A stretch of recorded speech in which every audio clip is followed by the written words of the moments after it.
Number 3, remove your own log first.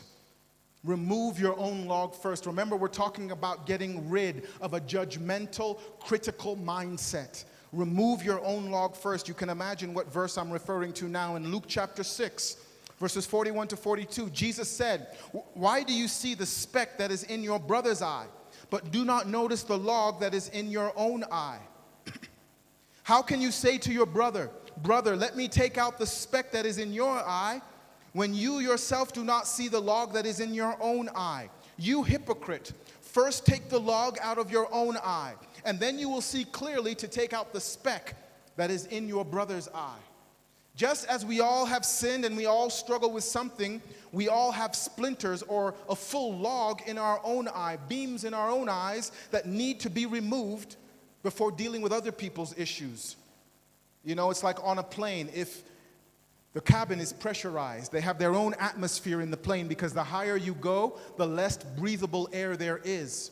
So when you're in a plane, the plane creates its own breathing atmosphere. If that atmosphere fails, we're always told that when the mask drops down to be able to breathe, you are to fasten your own mask before you help a child or before you help someone who is incapable of attaching their own mask. You have to be breathing yourself before you help someone else breathe. You have to inspect yourself, a self-evaluation of yourself before you bring loving correction to someone else. Loving correction is different than a judgmental spirit.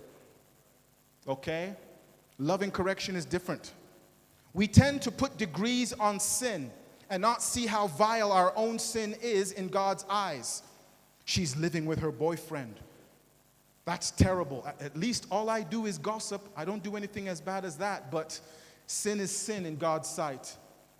Or she's got a temper that's out of control. Yes, I went off on my children and I wish I didn't, but at least I didn't do it in public like her. We make a mistake when we compare the seriousness of sins.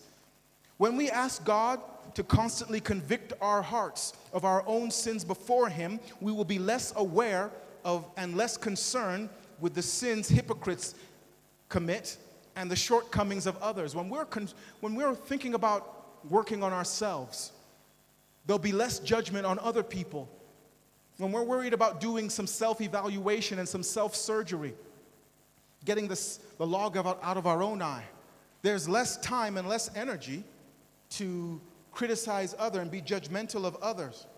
At the turn of the century, the world's most distinguished astronomer, people who look at the stars, was certain that he found canals on Mars, proof that water flowed on Mars. His name was Sir Percival Lovell. He was esteemed for his study of the solar system and had a particular fascination with the red planet. When he heard in 1877 that an Italian astronomer had seen straight lines crisscrossing on the Martian surface, Lowell spent the rest of his years squinting into the eyepiece of a giant telescope in Arizona, mapping the channels and the canals that he thought he saw on Mars. He was convinced that the canals are proof of intelligent life on the planet Mars, possibly an older but wiser race than humanity. Lowell's observation gave him wide acceptance. Because of his reputation, no one dared to contradict him. Now, of course, things are different. Things have changed since that time. Space probes have orbited Mars and landed on Mars. Machines have landed on Mars and sent back pictures and video of what Mars looks like. The entire planet has been mapped today, and no one sees any canal or any channels or any proof that water flowed on the surface of Mars. How could Lowell have seen so much that wasn't there to see? There are two possibilities. Number one, he so wanted to see canals that he did over and over again. Or two, we know now that he suffered from a rare eye disease that made him see the blood vessels in his own eyes. The Martian canals he saw were nothing more than the bulging veins in his own eyeballs. Today, this eye disease is known as the Lowell's syndrome, okay? I don't think that's how he wanted to go down in history, But this rare eye condition that causes you to see lines that are just really in your eyeball, they're not outside of your eyeball, it's known as Lowell's syndrome.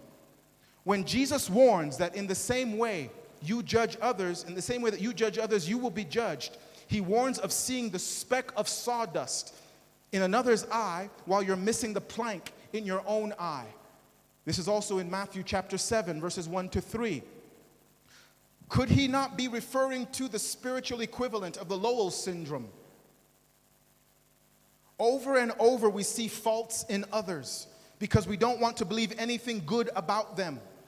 So often we think we have the first-hand view of their shortcomings, when in fact our vision is distorted by our own disease. Many of us are like that astronomer. We think we know what's going on in someone else's life. We think we have them worked out. We judge them based on what we see, but we can't see past our own issues sometimes.